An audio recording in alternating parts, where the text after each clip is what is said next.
And I am the fun. All right. And he is, The facts. what's your name, boy?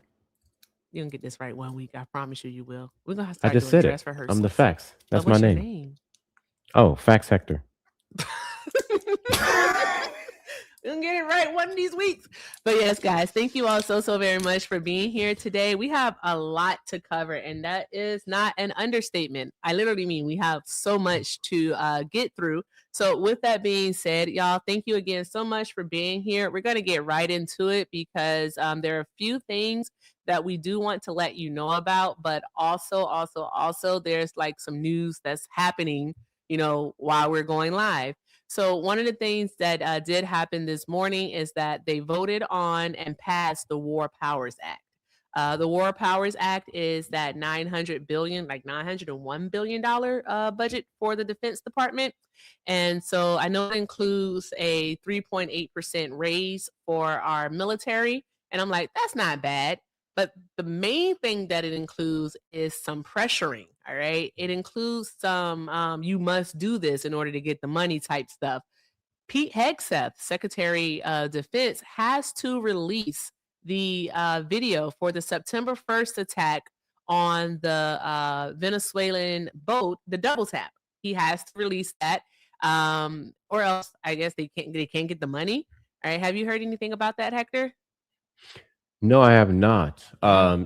And we're talking about the veteran pay increase, or Mm-hmm. we're talking about the overall budget? The overall one, the 901 nine Oh, hundred and okay. one billion dollar budget. So it passed. So I that's a can lot of respect money. that. Yeah. But they're basically like trying to pressure Hegseth into releasing the video. And but because he said that he would, and then he said that he wouldn't, and with this bill, they're trying to basically force him into doing it. Oh my gosh. Moment. But yeah, so they have that. And then what else do we have? We have the ACA subsidies that are happening. I want to bring that one up on the screen, and then we'll go back to the War Powers Act, and also we want to talk about Donald Trump's meeting tonight that he's doing. Yes, he's supposed to have some big announcement. Are you aware of what it's about, or is it just kind of a surprise? Not yet. Everyone's like, "What's about?" Everyone's Yeah. speculating. All right. Ooh, what's he going to talk about? I don't think he's going to be declaring war on Venezuela. No, Yeah. no. I I don't think think that's a that's gonna reach. be happening, no. Um, my hope, my dream, but then when I think about it, is I think that I want him to resign because it's coming out on Friday, right? Hexeth? No, what's coming out on Friday is no Trump. I want Trump to resign. Oh, oh. Mm. Yeah, I want Trump to go bye bye. But shan't be so lucky. But with that being said, the main thing is that the Epstein files are going to be released on Friday. Yep, that's the final day, December 19th. Yep. Didn't shouldn't have taken them all this time. They literally waited until the deadline to Mm-hmm. do this, but we're going to get it, Yep. or whatever version of it they want us to believe. That More so. part. That part. And I'm thinking that what may happen, my hope, okay, because a girl can dream. My hope is that he resigns because he's in the files doing some nasty, illicit, gross, disgusting stuff. That's my hope. But then I'm like, oh That no, we get Vance. That's gross, sir.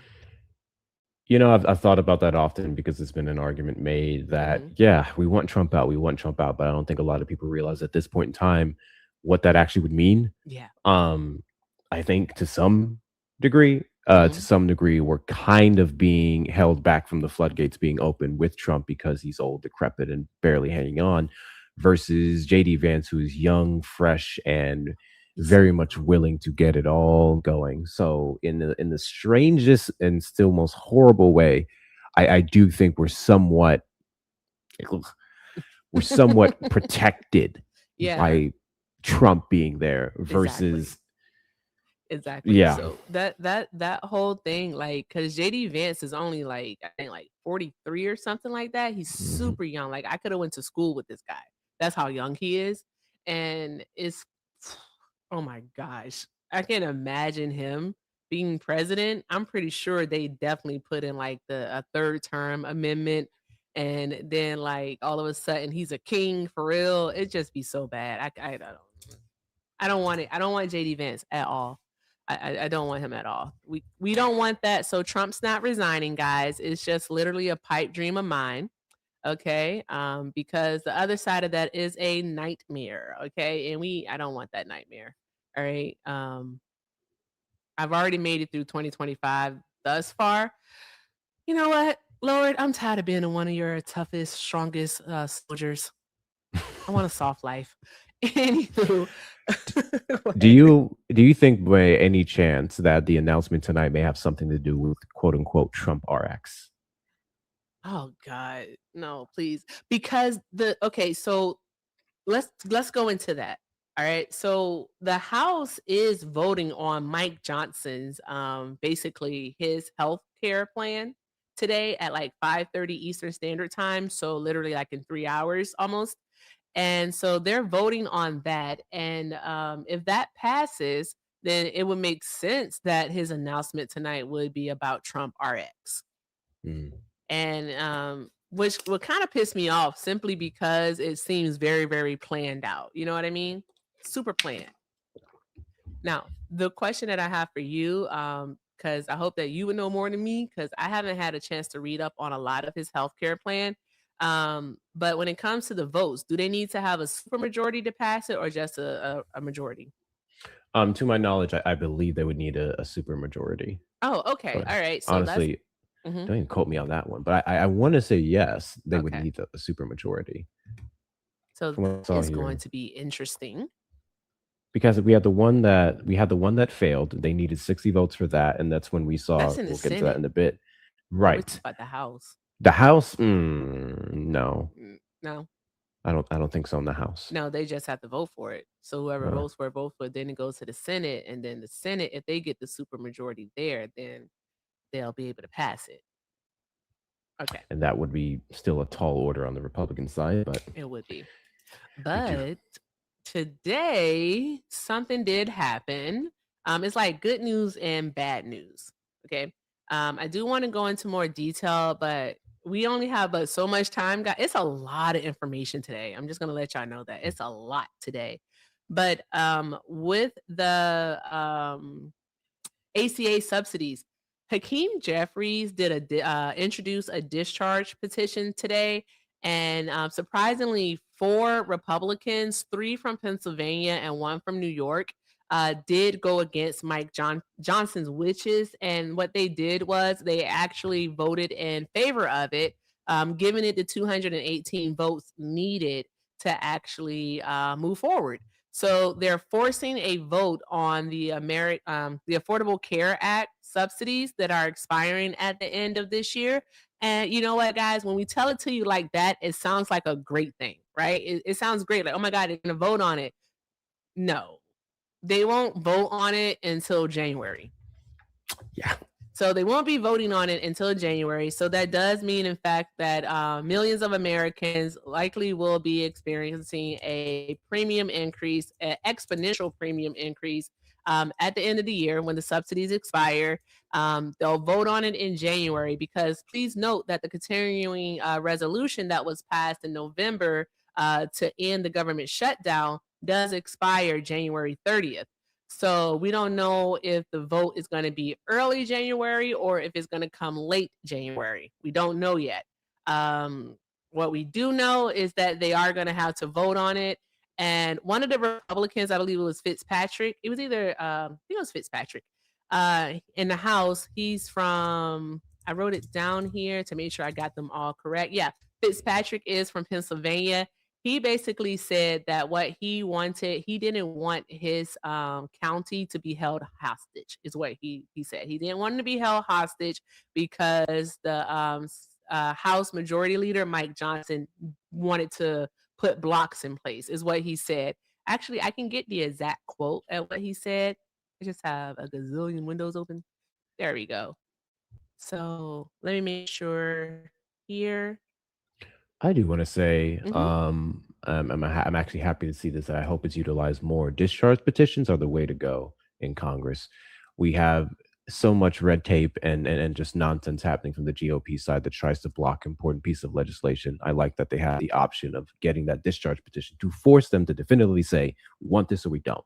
So we don't get Exactly. as much excuses as we usually do. Exactly. And my apologies, guys, because I'm all about correct and accurate information. It was Lawler. It was Lawler of New York, who said that while he doesn't endorse the Democrats' bill, so what Jeffries put forth as it's written, he said that when leadership blocks action entirely, Congress has a responsibility to act. My priority is ensuring Hudson Valley families aren't caught in the gridlock. He wrote that on X, formerly known as Twitter. So, and I think that part is very important because what ends up happening a lot is that human beings, American citizens, constituents get caught up in this political back and forth, is what ends up happening. And it's not fair because they didn't vote for you for this. They voted you to enact and impact change for them. So there's that. Do you hear that noise? What is Is that my background? I don't know what that is. Yeah, that's the background. It started playing. I was like, Hector, is the end nigh? I did. Is the end nigh? It's coming for us. I was like, they didn't tell me that's how Jesus call would sound. That- Anyway, they didn't tell me that. They just literally told me. I started checking all my tabs. I was like, wait, huh? I was like, oh Lord, it's coming. I'm coming to join you, Elizabeth. No, but yeah, so I think that's something that's admirable. I would want to check his voting record, but there's that. But so what's happening now again, the War Powers Act has been passed. Just Trump has to sign it. We have to see if he's going to sign it because again, basically this act with it being signed, one of the conditions is that Hegseth has to release the video the September 1st attack where they did the double tap. So that has to be done. And then also we have the ACA subsidies will be voted on, but not until January, unfortunately. And also we have Trump's speech coming up tonight. Be on the lookout for that. I'm pretty sure it's going to be like a nothing burger. I have a feeling. Yeah, it's kind of like I get those announcements regularly, and I'll set AP News on the Tube side to notify me Mhm. when they're live. And then it'll be him announcing some stupid deal, him announcing some executive order on like this little thing, or Yeah, just straight up just a talk. And I'm exactly. like, no one cares. No one cares. Nothing worth Um, watching. And it's we'll like, see sir, though. you interrupted Jeopardy for this? What? I think the most interesting How many about it minutes? is in regards to the War Powers Act and the fact that the files are going to be released on Friday. Friday. I think maybe could be something interesting. Mhm. Um, to your point about the condition of Hexet's release of the video, I actually think I'm going to say I think Trump's going to sign it. You think so? I think Trump's going to sign it because I think if worst case scenario that gets bad enough, he'll throw Hexeth under the bus. Yeah. Hold on. Oh my gosh. Oh, all this information. Hector, I think I'm gonna have to start I'm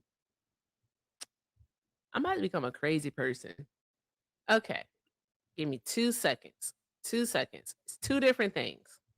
Two different things. I'm gonna bring this up on the screen because I want us to go over it. Bear with me for a moment. There we go. Chrome. Okay. I was trying to And find the names. there we go. Okay. So what we have on the screen here is we have the bill, okay? And this is the Senate passes 901 billion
bill that will authorize be looking for when you see articles like this. I'm not sure how much that's showing up for you guys on your screen, so I'm going to move it right there. So, Treasury Secretary Scott Bessent says President Donald Trump's mass deportation agenda is helping bring rents down.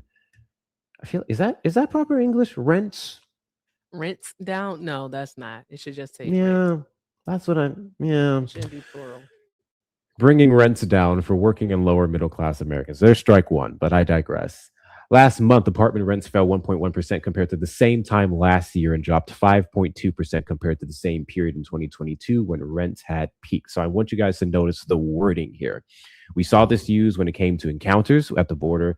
We saw this used when it came to inflation rates. When we looked at time periods where afterwards we saw a steady decrease in these rates, an uptick in employment, so on and so forth, the Trump administration will specifically pick those time periods where Biden was still carrying the load and doing the work. And then they'll go a year after, now when they're in power, and say, hey, look, we're doing better because of Trump's policies. Again, downward trends. We saw rent prices, especially when you talk about 2022, rent prices went down afterwards. Many other things stayed the same, to be fair, but rent prices and whatnot went down. We've somewhat managed some of these rates. We saw in September of 2024, the Federal Reserve reduced interest rates even more than the last reduction that we had by 0.500 or something points. So there's that. But specifically, Scott Bessent credited the deportations for helping. And this was his words. Rents are down. You know the story that the Biden administration doesn't want to talk about, the mass unfettered immigration that pushed up rents, especially for working Americans. This is where things get interesting because they say everything, right? But we're looking for sources. There's a recent study from the Wharton School that shows every 1% increase in population, rents went up 1%. Mm-hmm. So President Trump, by enforcing the border, sending home more than 2 million illegals, we're now seeing rents coming down substantially. I think that will continue for the rest of the year. We brought interest rates down, so we brought mortgage rates down, and I think everything else will follow that. So first and foremost, that actual study isn't sourced here, but he is correct because I went and looked at it myself. I pulled it up on my own side where it says 1% increase in population, rent went up 1%. So how are we then blaming undocumented migrants for this? If a general percentage population increase of anyone and everyone brings up rent prices by 1%, we're now going to make the argument that the minority in this country of sole cause for prices going up, which would also be ignoring the tax revenue that they would bring in to balance that the works or better yet what's the word I'm looking for here? The role that they play in taking some of the jobs that American citizens won't, and all the other things, the census, when we do the census and how they're actively giving certain areas and districts more funding for schoolings and whatnot, solely based off of their population. All of that's being ignored because just according to him, he's now saying because Donald Trump deported 2 million people, that decrease that we saw under the Biden administration continued trend downward is directly because of it. Yeah. So look out for that. And the final thing I will bring up here is this last one that goes alongside, and this study actually cites it as well. HUD Secretary Scott Turner. I love how these Scots are trash. HUD investigation reveals Biden's mass migration spiked home prices for low-income Americans. Okay, this is the claim. And this is also from a report, allegedly, from HUD. The report published annually by HUD looks at worst-case housing needs, which is defined as Americans who are low income but who do not receive government assistance or welfare and who pay more than one half of their income towards housing costs. According to Scott Turner, between 2021 and 2023, cases of worst-case needs remain elevated at 8.46 million households, virtually the same as the 2019 to the 2021 period. I want you guys to hone in on that. The same as the Trump administration, as it was passing on to the Biden administration. We know some of the factors that was involved in that, specifically the pandemic, but the same. And he decided to hyper-focus on the time where we saw the spike in inflation, in all these other factors, and then say, we're doing bad because of that. But now I want to show you guys the report. It's 19 pages, and I actually went through it. I actually went through it. This for here, affordable housing worst case needs. If you click on that, it's then going to take you to this part, 2025 report, latest in the series. Let's took me to the same page. Oh yeah, that's what I was trying to open up. That's what I was trying to open up. Click here, see the housing trends. These are all the trends upwards that they will show. None of this has anything to do with immigration. We can go Well, of course it back. doesn't. This will take you to that other report. None of this cited here, or better yet, it is cited here. One key cause of elevated worst case needs is immigration between 21 and 2024. The foreign born population, this is where I was saying, now we're not talking about undocumented migrants. We're just talking about foreign born people here, which you can still be legal, increased by more than 6 million. In this entire article, not only is there not a link to substantiate that source or that number, That's concerning. but none of the reports as well show how undocumented migrants specifically not only increased by 6 million in the United States, but directly led to the spike up in housing based off of how they define the worst off Americans. And there's stuff like that we just have to be extremely, extremely, extremely careful of. But on that note, anytime you're reading anything that likes to cite numbers or cite reports, as that those two articles that I just read did, look at the reports. I'm so excited. Just look at the reports. I'm so excited. Thank you for coming to my TED Talk. Hector, I love when don't you get a sense of like when you start digging and like disproving this information because you're actually using, research and you're looking for the actual truth and you find the truth and you're like, you're wrong. And you do it. That's how I'm feeling right now. I'm feeling that way right now because seriously, I also my Vyvanse just kicked in. All right. All right. The ADHD is not ADHD. All right. I'm locked in. I'm locked in. All right. So, bro, okay. So, I don't know if you've heard this. All right. But just a little background. All right. Well, you've heard of the story, but you haven't heard this part. So, Mhm. Juan Orlando Hernandez, right? The former Yes. president of Honduras, who was pardoned by Donald Trump, even though he participated in smuggling, trafficking over 400,000 metric tons of the booger sugar into the United States of America. But, Trump said that, I don't think he got a fair trial, blah, blah, blah. That nonsense. Hmm. Well, have you heard the claim by MAGA that he said that he was a intelligence, a confidential informant? Have you heard that claim? Hmm. So the first time I heard it was by some person from MAGA who's supposed to be this big deal. She's really not. She just lacks. She can read, but she lacks comprehension skills. All Dilly right. nilly. Yeah, exactly. Nilly. Her. So I heard it from her. And the thing is that she was like refusing to give us the name of the document, like the court doc that she was Of doing. course She she just was. kept saying, "This is from his court case," and I'm like, okay. And so I did so much digging that I found out other information. I found out that one of the guys who was murdered was actually considering working with the DEA, that some of the other traffickers were working with the DEA and whatnot. But nothing about Juan Orlando Hernandez working with the United States government on this particular case, right? As an Wouldn't it be informant. some of those same people that would have then reported on Juan, which then led to his conviction? Yes, exactly. Okay, go ahead. Yeah. Okay. So here's what happened. So last night, following a mutual somewhere, I got that shit. He's taking me to the trenches. I know that much. So the guy makes the exact same claim that Juan Orlando Hernandez. I just love saying his whole name. All right, you're not gonna stop me. I love saying his whole name, but saying that he was in fact a confidential informant and that they have the court docs to prove it, right? So he brings this up. I'm gonna bring it up for you. This is what he brings up. It's hilarious. This is what he brings up. It was so funny. I was like, okay. Do, do, do. Computer don't never act right when you want it to, do it? Mm-mm. Here we go. Okay, guys. I hope you all can see this here. Hope that's looking good on your screens. Yes, position, right? Okay, fantastic. Whole lot of redacted.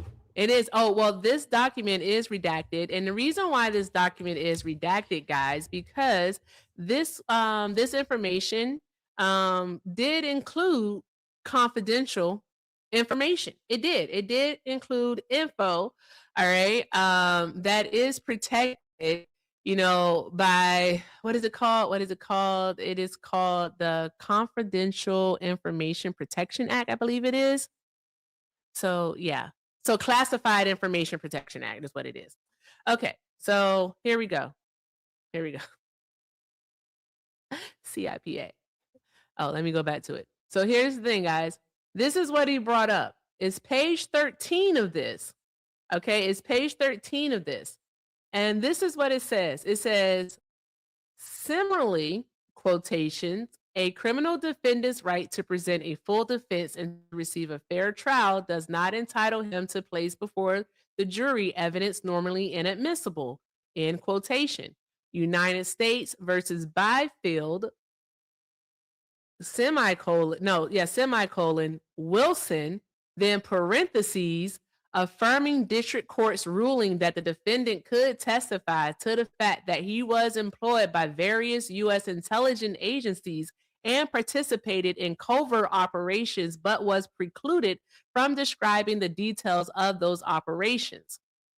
When the government objects to questioning that would elicit classified information, the court should first determine whether that information is inadmissible, and if so, fashion a solution that will safeguard against the compromise of any classified information. All right. So here's what happened. MAGA found this. Trump supporters read this. Trump supporters concluded that this means that Juan Orlando Hernandez claimed to be a government informant. No, that's not what happened. All right. Here's what happened. I can hear your Discord. This is what happened. All right. Right here, guys, and I want to make this bigger for you because it's important that we do. All right, let me do that here. Okay.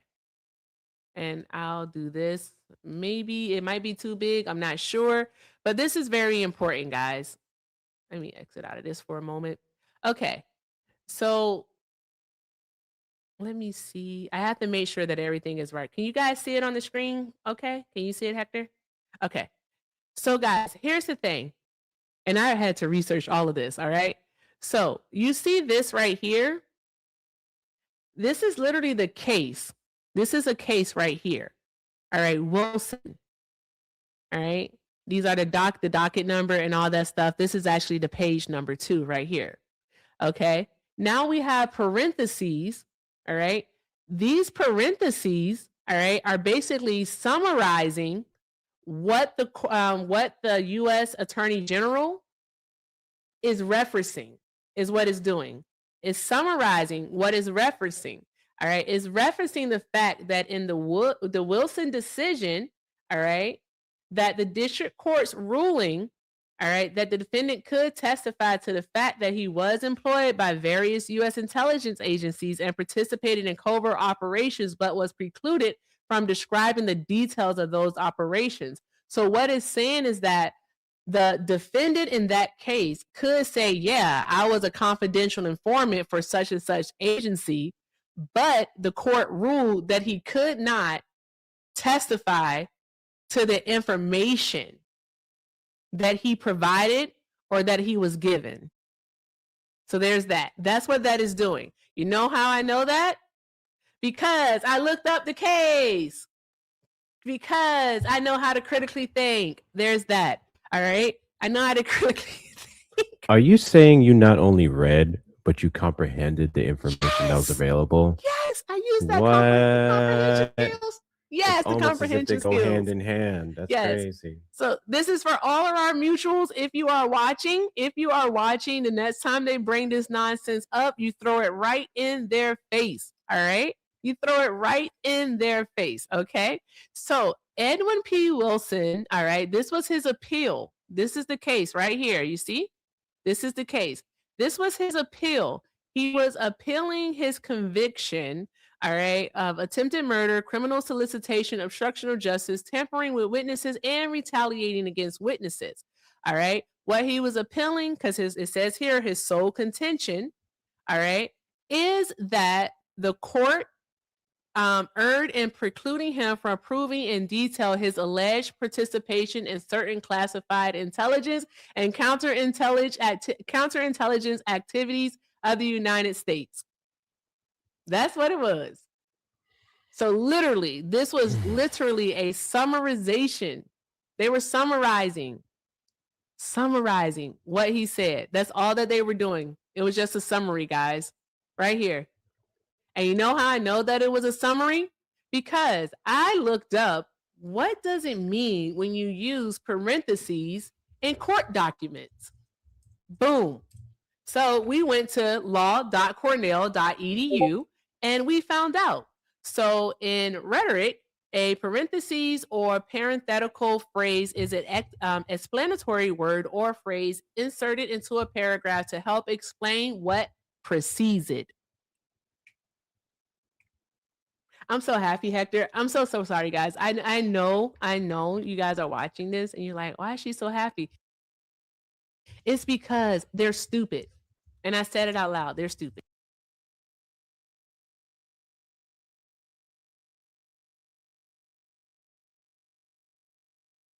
This to the people.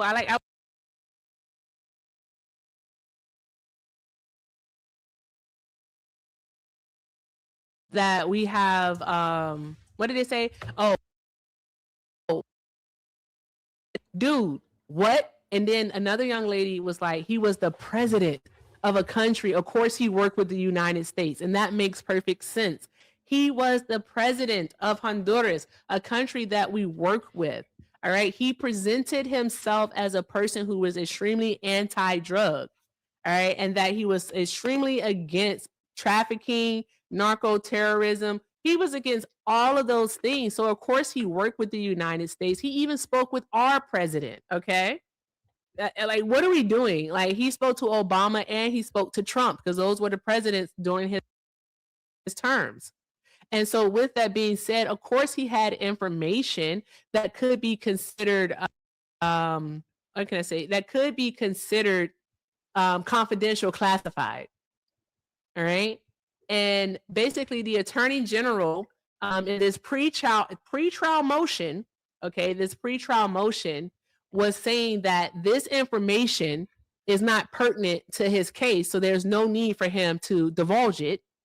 And because he was going to be testifying and releasing the confidential information that he did have, they had to do this in a SCIF, which is basically a secure room, a secret location. And that's where they did it at. And that's why so much of this pretrial motion is redacted, because it was Juan Orlando Hernandez, the former president of Honduras, for giving information. As you can see on the screen here, it's like a lot of it is redacted. Just scrolling through to show you guys. A lot of it is definitely redacted, especially the things that he said. So there's that. But once again, they hate me because I'm smarter than them. Okay, with that being said, let's go on to the next one. All right. Pat on What? You know what's crazy? What? I'm gonna share it in the Discord too. I got a sound effect for that too. You do? Go ahead, sure play that do. sound effect. Y'all don't read. Show don't. They don't. Show don't. Y'all don't read. Did you have one, or was I gonna talk about? I want to talk about the Pentagon Inspector General. Okay. Because this one is super funny. We have our own inspector generals coming out and saying that the Trump administration and the Department of Defense and the Navy, under his directives, are straight up lying to you about numbers. And let me go ahead and show y'all what I'm talking about, okay? So, and I hope you guys can see it. I'm going to expand it a little bit more. And that should be sizable enough. So we had this report that was released recently by the Inspector General that showed the Army and the Navy miscalculated the number of low-scoring recruits entering the military through their preparatory programs. Now, those of you who don't know, quick rundown. Not off the bat when you will get like a low scoring upon trying to get involved in our military and Navy, they're just going to discard you. Like the initial test that you would do, they will typically see where you go there, and then if you need the additional assistance, then they'll redirect you to another program that'll kind of help you get those numbers up. But then if you don't pass that time, you don't pass that time. What we are seeing, according to this report, is that they are waiting until they participate in the other program and then using those improved test scores and then using it to reflect the numbers of what you got initially, right? And again, a little lesson on media literacy. This is just an article, right? By a website, federalnewsnetwork.com. I don't know this site. I don't care. Let's look at the source here. This is now the Department of Defense, Office of the Inspector General. This is his website. This is a government website. You scroll down to the full report, Management Advisory, the DoD's calculation and reporting of future service member preparatory course graduates for recruiting metrics. You then open that up. Here's the document. This is the full report that was released within this month, December the 11th, actually. And this is going to tell you everything you need to know. I'm trying to remember what page exactly it was, but quickly, let me do this. The Assistant Secretary of Defense for Manpower and Reserve Affairs disagreed with the recommendation presented in this advice. Oh, no, not that part.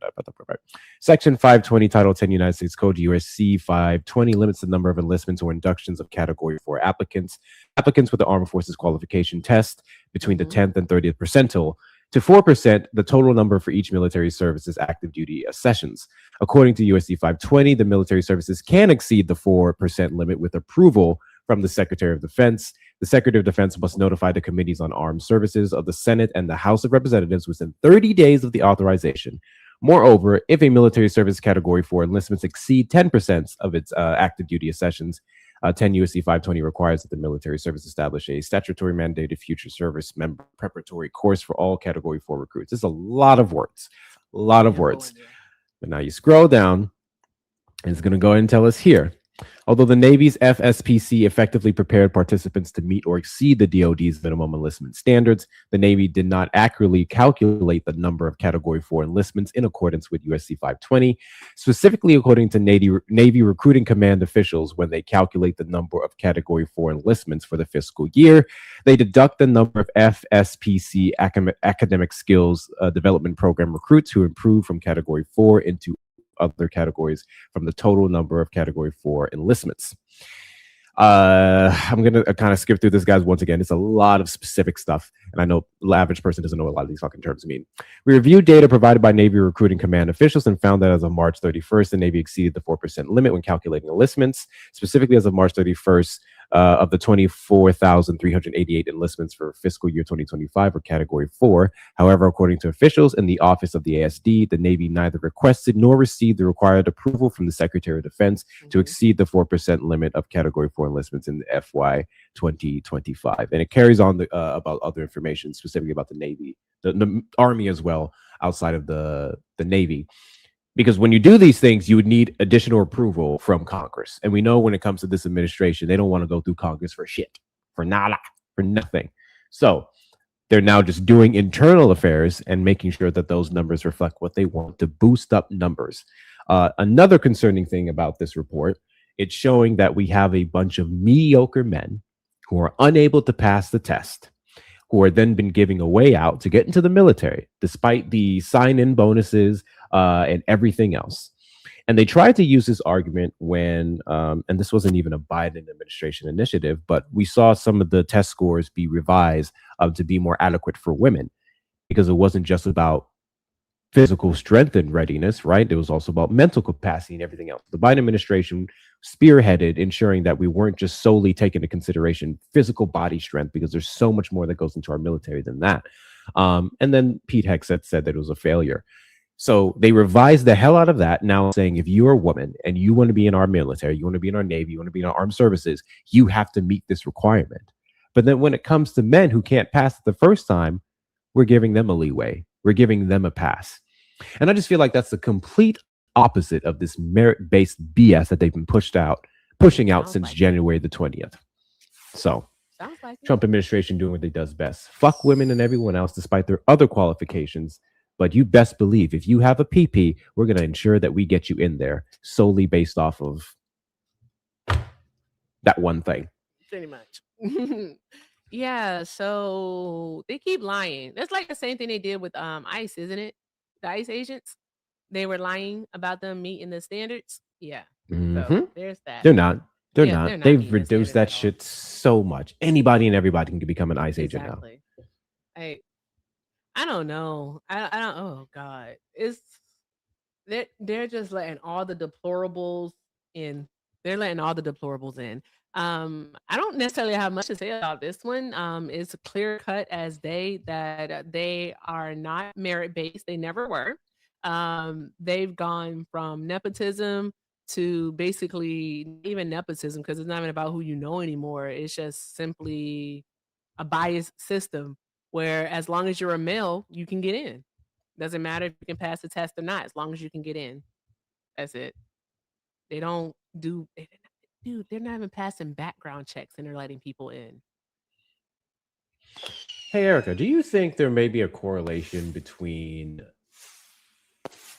let me not say that word, the more stupid you hire, Mhm.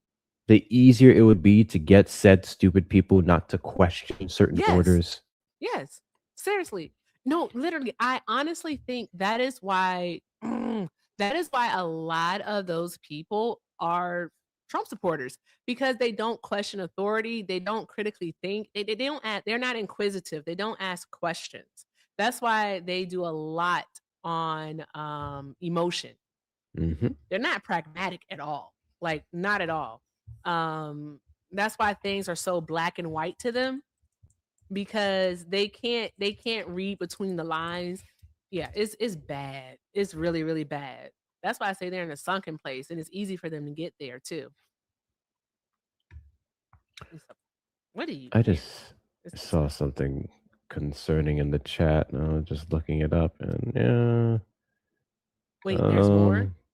Because I want to talk about HR 4371. No, go ahead. I'm still looking up something. Yeah, that one is very concerning. So y'all, this one, I will say trigger warning because there will be words used. We're definitely gonna, we may likely talk about SA. Children are involved, so I just want you all to still yourselves, but definitely a trigger warning for anyone listening. Okay, so I'm gonna pull it up on the screen here because we do need to talk about this. It's highly important that we do. Okay, so let me see here. I have to get that one up. Is it this one here?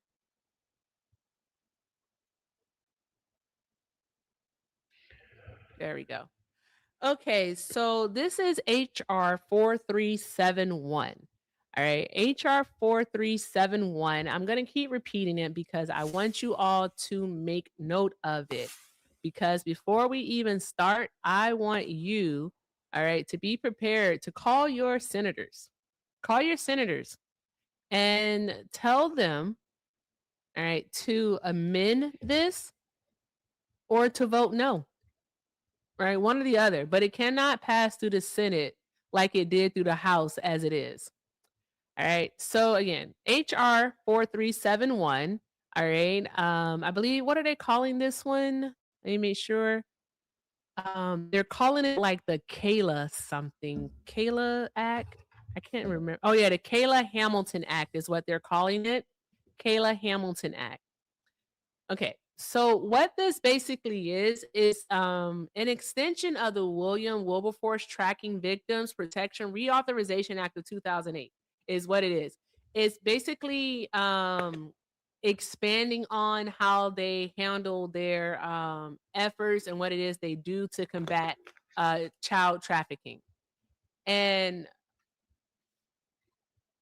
this is for unaccompanied minors at the border. All right. And not just at the border, but also unaccompanied, undocumented minors, wherever they are. I hate to use this word, but caught. I'm going to say caught. I don't want to say apprehended. Wherever they are caught is what it's for. And one of the things within this one is the minors that they suspect of gang related activity. So, with the gang related activity, basically what they've done is they have basically said that it's screening right here. Here we go. It's on page 5. So screening for the gang related activity, all right, it says that they can contact the consulate or embassy of the country of citizenship, nationality, or last habitual residence for the unaccompanied alien child to obtain any relevant arrest records. All right. This is the concerning part right here. They can conduct, and if I can highlight this for you all, I will. Let me see if I can highlight it in a color that we all can see, maybe. All right, let me make it bigger. I don't know if that's going to help. That's not really helping me. Oh, yikes.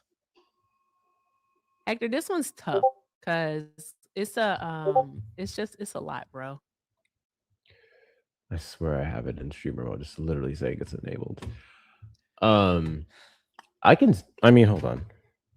Let me make it bigger. You know the glitch that we have where for some reason it shows up blurry on my end when it's not, and then on your end it's like that. So like here it's fine, but when I look on here, I can read it. It's just small. Yeah. But y'all, if y'all want to read it, it's congress.gov and then or just Google HR HR 4371. It's the 119th session of Congress, 25 to 26, and you'll get it. It's not hard to find. What is concerning though is that no one knew about this until it passed the House yesterday.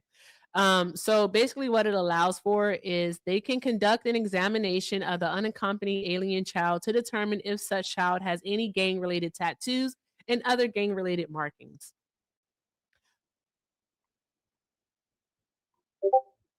Anywhere does it say anywhere in that, all right, that another adult has to be present?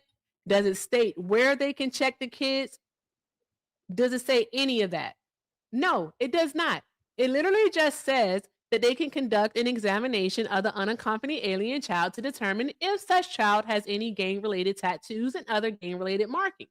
That means, all right, that they can strip search children. That means that they can literally have children undress.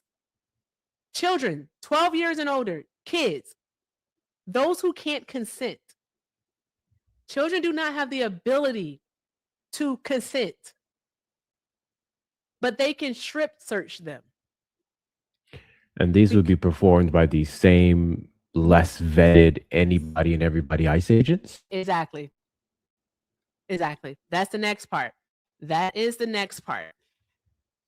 That is these ICE agents who they aren't even passing background checks. These ICE agents who aren't passing background check will be able to search children because here's the part of it, right? Unaccompanied minors are supposed to be in the care of the Human and Health Services Department. They have a sub department there called the Office of Refugee Resettlement, is what it is. So ORR. And ORR is supposed to handle the children. Has nothing to do with ICE. All right. But since Donald Trump has been in office since January, ICE has been detaining children. They even did that thing, Freaky Friday. Do you remember that? They called it Freaky Friday. Mm-hmm. Yeah, when they did that Freaky Friday mission, and I do use quotation marks with that, when they did Freaky Friday, I learned that what they were doing, they coerced children into giving up their right to be deported. So they've been detaining children, Hector, is what they've been doing. They have been detaining children without, I can't even say, I'm going to say without consent because, again, a child cannot consent, right? And this makes me extremely upset. I know that we, like, when we talk about these things, we have to keep a certain level non-biased because we're relaying the news. Yet, with that being said, it's hard not to have a visceral reaction to this because we're talking about children. So, what we have to do as constituents is we have to contact our senators and demand that they put an amendment in here, all right, that these children cannot be strip searched. They simply cannot be strip searched. That needs to be like stated exactly because this is so vague. All right, this is left up to interpretation. And that's what I'm sick and tired of. I'm sick and tired of these bills being written where it's so broad that it can be interpreted a million different ways. Because me, if I read this, I know how it can be interpreted, but how I'm going to act is I'm just going to look at the child's arm. Simply look at their arm. All right, do they have any tats on their arm? Anything on their ankles? If not, then okay. All right, you don't have any gang affiliation. But a pervert like the ones they have working for ICE now, all right, they're going to take advantage and they're going to abuse these children because these children are already making reports of being sexually assaulted in ICE custody. And to be fair, this has happened well under any and either administration. We've always had a problem with ensuring that we take the right protections for these children. And there's been a very lackluster approach to that just because they're not American citizens. But to be fair, they barely care about American kids anyway. To anyone doubting what Erica was saying about ICE not passing these checks, we have DHS officials confirming a case in Brunswick, Georgia. In Brunswick, Georgia, we just had one that was charged for battery and robbery. And then we have their 6-week training program. People are going into it without even passing fingerprint checks. How the fuck do you get the training when you can't even pass that basic thing that would show if you're on a registered SMEX offender list? It's, oh my God, it's not okay.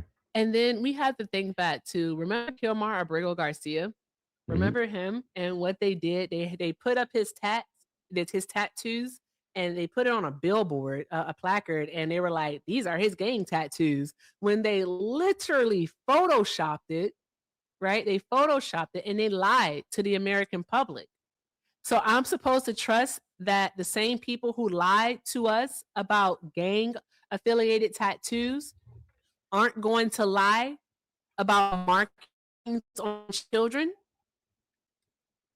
Like, what the hell? Like, y'all voted for like, oh my gosh, okay. People voted for this, Hector. Like, they actually voted for this nonsense. We told them that this would happen. And here we are. It's happening right in front of our eyes, our very eyes. And people still have the audacity to defend it. And it continues to get even worse, y'all. It continues to get worse because what they're doing is they're changing the requirements of who the children can be released to. Mm-hmm. All right. What they're doing is they are saying that the children can only be placed with someone, all right, who is a secure and stable sponsor, all right? And by secure and stable sponsor, all right, they mean a person who is a U.S. citizen or a lawfully permanent resident, a lawful permanent resident, right here, if you guys can see it on the screen. That's what they mean. What that means is that if the child has family who is in the United States, who is an asylee, so that's not a lawful permanent resident, who has deferred deportation orders, who has a withholding order, who is a refugee, who has temporary protected status, who is DACA, they can't go to them. They can't be released to that family. All right. So this, in my opinion, is just another way to traffic children via the foster care system. because we know what happens to children. It doesn't happen to all children. I will not say that. But we do know what happens to children, especially children who do not have family fighting for them in the foster care system. We already have an issue with sponsors not being vetted enough. This is disgusting. And we're allowed to get away with this just because they quote unquote were not supposed to be here to begin with. I don't care about documentation when it comes to a child. Either.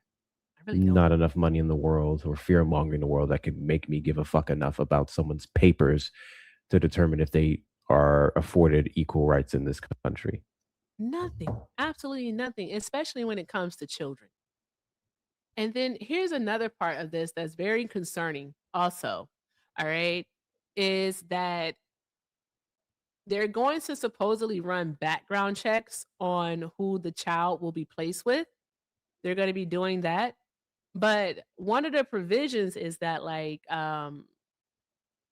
the attorney general basically has discretion on whether or not the child can be placed with the family.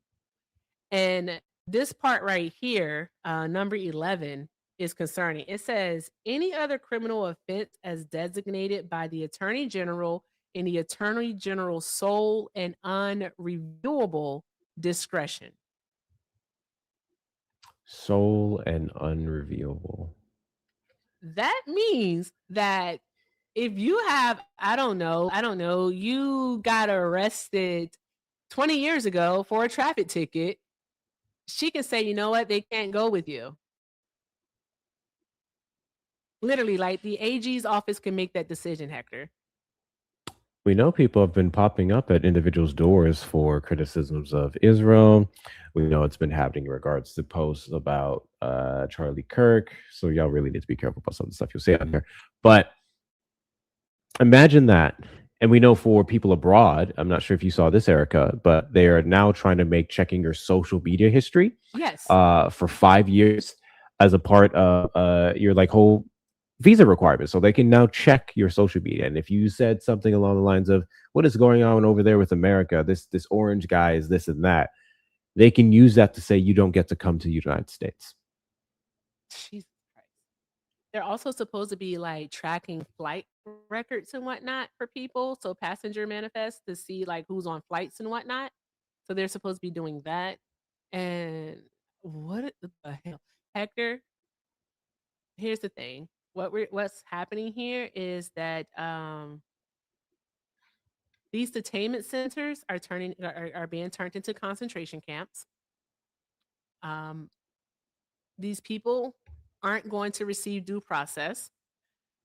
We already have a voluntary work program within our immigration detainment facilities. And with that being said, they claim that it's voluntary, but there have been numerous reports of people being tortured, sent into solitary confinement, being denied food, all because they're refusing to work or they're unable to work. So we've already had concentration camps here in the United States of America. It's just that the Trump administration has now brought it to light where more of us know about it. So there's that. Also, these children, we have to remember that in the first Trump administration, we had children getting lost in the foster care system. Mm-hmm. All right. We had that not showing up to their immigration hearings. And then them putting all of this on the Biden administration. And that's not to like negate or relieve the Biden admin of any of their faults because children did go missing. All right. And necessarily wasn't missing. Children did not show up for their immigration hearings also under the Biden administration. We have a flawed system. We have an extremely flawed system in so many ways. And I do not see any politician wanting to fix it, wanting to do any type of reform. All I'm getting is politicians who want to make it worse. Contact your senators. They have to amend this bill because if this bill passes, as is simply going to be more harm towards children. I'm truly trying to choose these words carefully. It's going to be more harm towards children. And we cannot continue to allow that to happen. We simply can't.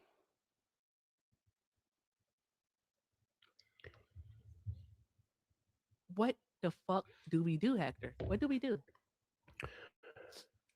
Are you aware of any of our, since now we'll be going to the Senate, are you aware of any House members or Democratic Senate members that have brought this up? Because I can say I heard nothing. No. So, in regards to this one, a few Texas Democrats voted on it, voted yay for it. I know that much. I've been having the hardest friggin' time. So if you find it on your end, I've been seriously trying to find the roll call for this thing to see who voted yes and who voted nay. But I've been having the hardest time finding it. Let me see if I can pull up here. Yeah. But it's just this is so bad. The thing that I dislike, and is one of the contentions that I have with even the 14th Amendment, because the way that I interpret it is the same way that the Supreme Court has interpreted it for years, for centuries now, is that all persons born on U.S. soil, all right, so within our jurisdiction, are naturalized U.S. citizens. They're citizens, all right? They're citizens like you and I are citizens, right? But I do think that it would be of benefit to all of us if they made it clear in clear, concise language. All right. So that we can stop having these arguments and presenting these cases on how it should be interpreted. We got to stop. Shout out to the ACLU to putting out a statement against this. Shout out to Derek Tran in California, one representative who also did the same. We're seeing a couple statements. HR 4371 is the bill. Mm-hmm. See. So the ACLU did release a statement about it. All right. But what I am really trying to find is the roll call on it, because that's what I need to see. I need to see who voted yes and who voted no for it. Got it. So I'm gonna start with Texas and piss my own self off. And this is why we need Jasmine Crockett in the Senate. Anyways. So okay. Yep. So the only ones I'm seeing. Oh, sorry. I found it. I'm about to bring it to the front. It has to update. Eventually it will. Let's see. Let me do this here. I do have it here. There we go. Okay, got it. Okay, so out of 220 Republicans, 218 voted yay and 2 didn't vote. And for Democrats, 7 Democrats voted yes, 201 voted no, 5 not voting. So this was able to pass the House with 225 yes to 201 nays, with 7 no votes. For the Democrats who voted for this, all right, here is the thing, all right. Why? Did you read this? Like, did you read this? I truly don't believe they do.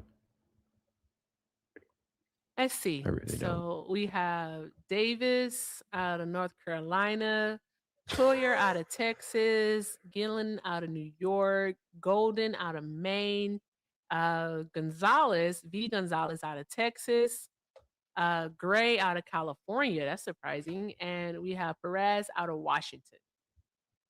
I wonder why they voted yes on this bill. I know exactly why 2 of them did.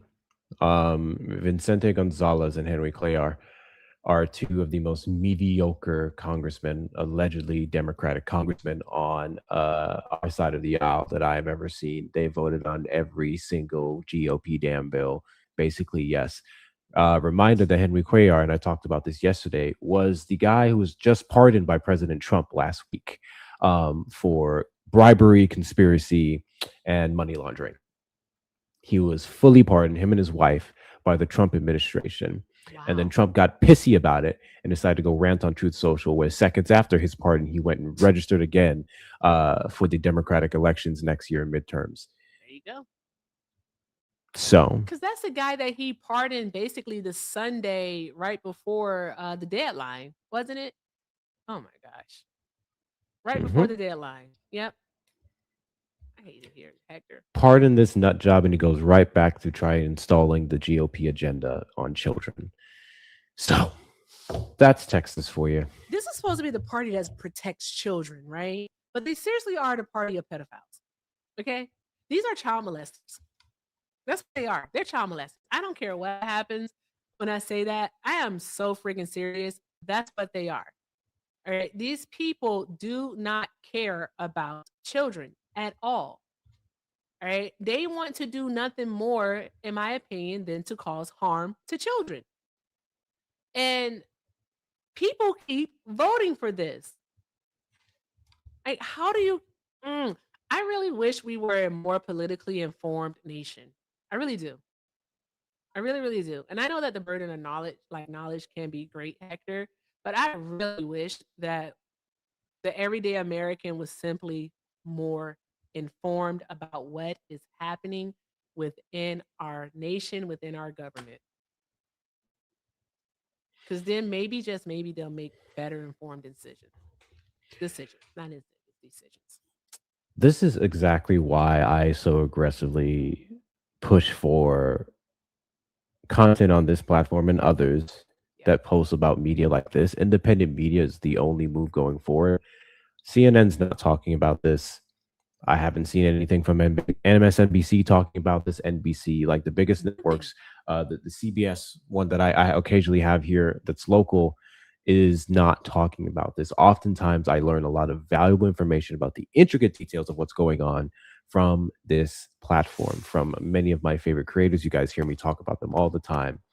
And that's why I unapologetically grift too. That's a separate conversation, because that's the media that we need to be supporting. That is who needs the backing of millions upon billions of dollars, not everyone else who just wants to. I think I talked about with you, Erica, where I feel like the Democratic Party is known to be the party of the people based off of always pushing for policies that help the average American citizen, whereas the Republicans run off of hate. And I think one of the reasons why we're starting to see this shift from people to the more moderate side and everything else is because when the Democratic Party presents itself as people who just want to attack Trump instead of focusing on what they can do for everyone else, we'll keep losing elections. Exactly. We have to be more than just Trump, because Trump only has 3 years. Exactly. Exactly. No, that I agree with you. And the reason why I agree with you is because it's only so much that you can talk about him. All right. People need to know what it is that you plan to do for them. All right. How do you plan to make healthcare affordable? How do you plan to make the cost of living more affordable? Because it's not a hoax. All right. Your bank account isn't drained. All right. That's not fake. That's not a joke. Okay. All right. You're not choosing to, rob Peter so you can pay Paul as a hee hee ha ha. You know what I mean? So, like, how are you going to help your constituents? And I think people really do need to know that, because talking, you only can do so much by talking about Donald Trump. I even think in our spaces that it's only so much that we can do talking about Donald Trump. All right. That's why we talk about other things. That's why we have this show, so that we can bring you the news that you may have missed. Because you're right, Hector, the legacy news, legacy media is not talking about this at all. I learned this because a mutual sent me a message. Shout out to Joy. I'm going to say it. Shout out to Joy. He sent me a message like, hey, come, like, you have a moment, stop by. You need to know about this. I'm like, what's happening? Like, what's that? I thought something like, what's happening? And then when I get there, is this, and I'm like, whoa, this really went like under the radar. Seriously. And I'm looking at the no votes, like not no votes, but the not voting. And I see Swalwell here, and that's very surprising. So I don't like that he didn't vote on this, because I like that guy. I don't like that he didn't vote on this, and I'm gonna chalk it up to that he didn't read it. On my end, I'm seeing Greg Kazar, and Greg Kazar as a progressive in Congress Hmm. over Austin, where I reside. Him and Lloyd Doggett were pitted against each other because of HB4 and basically making the district more red. So Lloyd Doggett decided to drop out to push Greg Kazar up. And I don't think this looks good on his record that he didn't vote. I need to do a little bit more research before I comment too much on. I'm sorry. I'm looking at Arizona because Arizona is all Republican House members, and I hate it. All right, my guy is Paul Gosar, this guy right here, and of course he voted yeah. I can't wait till he's up for reelection. Definitely hope to get his ass up out of there. All right, my former rep used to be Hamada. I hope I pronounced his name correctly, but it used to be that guy. All right, I hope they get his ass up out of there because these people should not be in office voting for stuff like this. And also, Hector, I honestly, seriously think that it should be mandatory that they read these bills, all right, however long it takes. All right, like if it's a 15-page bill, then they have 1 day to read it, make notes, and they have to basically do a summary, like a little report on it to show that they actually read it, right? If it's like the big ugly bill and it's like, 1,000 pages, all right, you get 30 days. All right. Like, yeah, like they should have a pop quiz. They should have something to prove that they actually read these and not their aides read it. So that we know that they are making informed decisions, that their vote, all right, is not based on party lines, but their vote is based on information that they have gleaned from actually reading it. So there's that. I hate this. I hate their I've said this before. One thing that vexed me is way back in 2024 when all the rave was S4361 and Trump and Republicans having that shut down, and then everyone going the pork, the pork, the pork. And then I read it and I was like, oh, what the hell are we talking about? What are we doing here? And ever since then, I have a strong issue with people who, because what's his name said himself, what's his damn name? The Republican Langford. Oh, Langford. Langford said himself that he realized that a lot of people didn't even bother to read it. A lot of Republicans didn't even bother to read it. And I have no doubt in my mind, especially with the last couple bills we've seen, that Democrats are reading this shit either. So I think that it absolutely should be mandated. Not only that, you can't just not vote. It's weird to me when you're present and you don't vote and it's not a yay or a nay. That shouldn't be a thing. Yeah. Like these bills that pass are affecting everyday Americans. You don't get to sit them out. That shouldn't be a thing. Exactly. And then very much so, I do think this would be a hard thing to legislate, but I do think there should be some type of quiz, some type of summary. I don't give a damn if it's AI. Have one big meeting with all your congressmen in one big room where you have AI speed run through it and pick out key points and they debate it. I don't care how the fuck they do it. It should be done. Exactly. Because the way, one, you can't trust your aides. Like, I know we're supposed to hire and vet them and stuff, but if one, they're already super biased on either side, that's a big issue. But yet your aide can see something that they support that you don't. And then they go, oh, I'm just going to leave that part out. Oh, I'm just going to do this. Exactly. So they absolutely should be responsible for knowing what the hell is in the bills that they vote for, vote against, or choose to sit out. Yep. I totally agree with you on that one. We're coming up near the end of the stream here. There was one story that you sent me, Hector, that I do want you to talk about. And then we can go over like anything like saying thank yous and whatnot to all our supporters. But it was a nativity scene thing that you said there. Yes. Yeah, I wanted to hear about that one. Very interesting. So, and I'm also going to be talking about this in the next live cool. about God to fuck with Trump today. So churches across the U.S., specifically one that I was made aware of here in Dallas, are protesting. They are protesting ICE and the unlawful arrest and deportations of many undocumented migrants. Why is this not loading? Here we go. They're protesting these things via their nativity scenes. And just like you, Erica, when I first saw that, I was like, what the hell does that mean? Because So anyone who doesn't know what the hell that means, so every single Christmas or other holidays as well, you have the dolls, the big dolls essentially that are outside with like Jesus and Mary and the manger and all that different stuff. That's what a nativity scene is. So churches across the country have been putting out those depictions with baby Jesus' hands zip tied. They've been putting out those depictions with ICE agents right behind them, dragging them out, taking them away. Some cases they don't put Jesus and Mary out at all. They just put up a sign that says, "Sorry, ICE is watching," because Jesus was an undocumented migrant.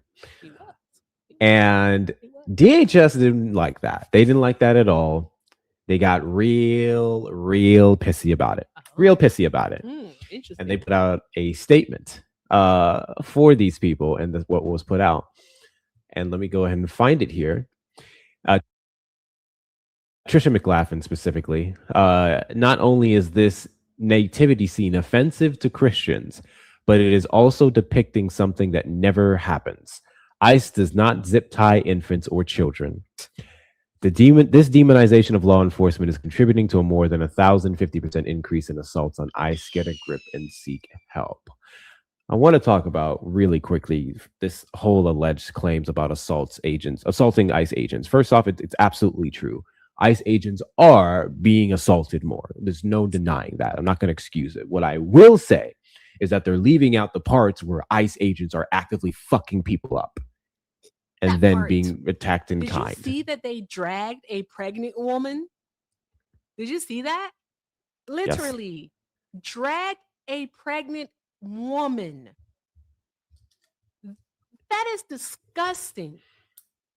Where the hell has any type of compassion gone? Like, where has the human decency? It's a pregnant woman. What are we doing? I'm still stuck on the fact that they had that little black boy zip tied outside his damn home in the middle of the night. That part.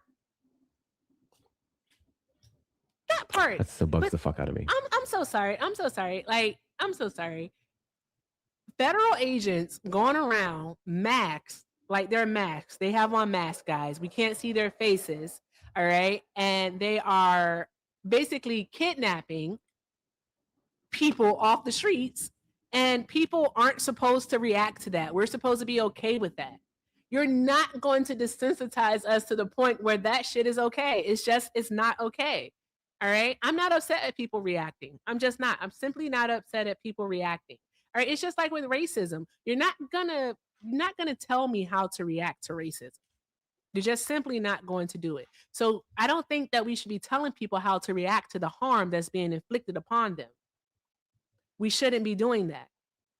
Okay. Whatever way they decide to react, all right, whether the consequence is good or bad, they have to deal with the consequence. But I'm not going to sit there and tell them how to react to it.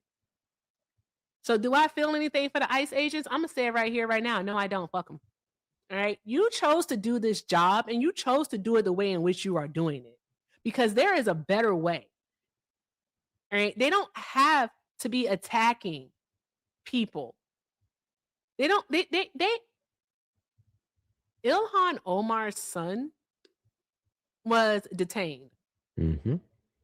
Right? Representative Omar's son was detained, and he had to show his passport. And once he showed it, they let him go. But why was he detained in the first place? He wasn't doing anything. They're literally going around Minnesota, all right, in Minnesota, all right, specifically Minneapolis, all right, and they are racially profiling. No, I'm going to not say racial. They're ethically profiling people, all right? If they think that you look Somalian, they are stopping you. Did you know, Hector, that the majority of the Somalians in that area in Minnesota, all right, are actually naturalized citizens? That means they were born here. Mm-hmm. They're citizens, but yet they're stopping anyone that looks Somalian. They're stopping anyone that looks Hispanic. They're stopping them.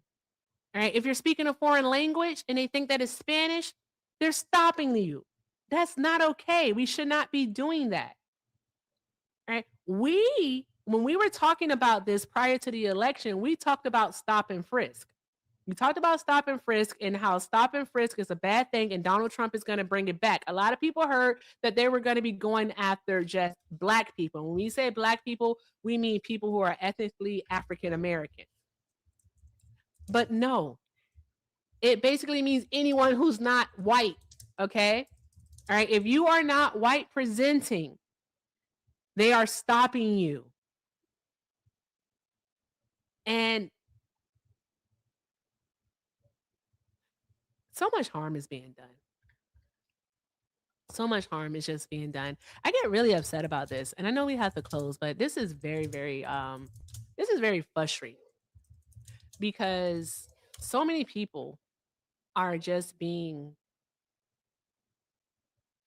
harmed and there's no care because Hector, you're going to have people come into your space, I'll have people come into mine. We may even go into some spaces where this is going to be justified. They're going to justify a pregnant woman being thrown on the ground and dragged. A pregnant Well, woman. why was she resisting? It's the But bullshit they're gonna fucking pull up. they care so much about the life of that fetus, though, right? I want to pick at the comment Trisha McLaughlin made about the depiction because that's not what ICE is doing. We're not detaining babies. Fucking duh. Fucking duh. You would have no reason to detain a damn baby. It's a depiction. Since we want to get very anal about ignoring the messages and hyper focusing on one thing, which is you know it, Erica. We go MAGA hunting and stuff, and they love to do that. They love to hyper focus on that one little thing they think they can get a win on and completely ignore everything else. Mm-hmm. Since we want to knock that and depictions that can be considered blasphemous, Yeah. that should be condemned. Even threats were made by associations. I just had it pulled up here. Let me see it, and I'm about to wrap up here. We saw that the acting director of ICE said it was abhorrent, and there was calls made to take away that their tax exempt statuses. Churches that were depicting this should have that done. Todd Lyons, the acting director of ICE, told the Boston Herald the scene at St. Susanna Parish was absolutely abhorrent. The Catholic Archdiocese, I don't know how to say that word, of Boston ordered the church to remove the anti-ICE message from its nativity, saying in a statement, churchgoers, quote, have the right to expect that they will encounter genuine opportunities for prayer and Catholic worship, not divisive political messaging, end quote. The church kept it up on social media. Critics of the church's displays have accused the parishes of making a mockery of Christ's birth and called for the leaders responsible to be excommunicated. One of the pastors, specifically Jillian Westerfield, said, and I love this, I hope that everyone who's upset to see a doll with a zip tie on its hands are even more upset to see that happening to children and to the real children of God living in the world today. Couldn't have said it better, my goddamn self. Hector, is that government overreach? I would say so. Oh, okay. All right. I just want to make sure because a lot of people are convinced that the Trump administration does not participate in government overreach.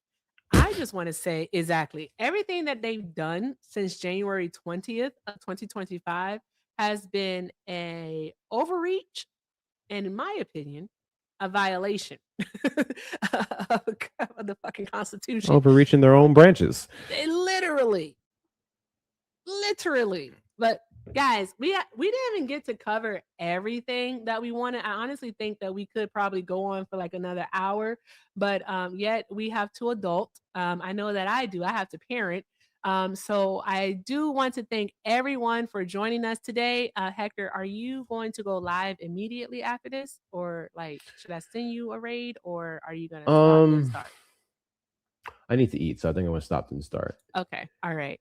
And then the last point I just wanted to say on this topic was no one gave a shit when Donald Trump was putting AI photos of him and Jesus up on Truth Social. No one cried about those depictions and it being blasphemous. Anyways. No one cried when he made himself the Pope. So there's that. So I just want to let you all know. Okay, with that being said, I do want to say a few thank yous. Thank you so much. Well, I'm gonna go to Tube first. All right. Thank you so much over on the Tube to William of your benefits. All right. Also, guys, thank you to Taro for the 5.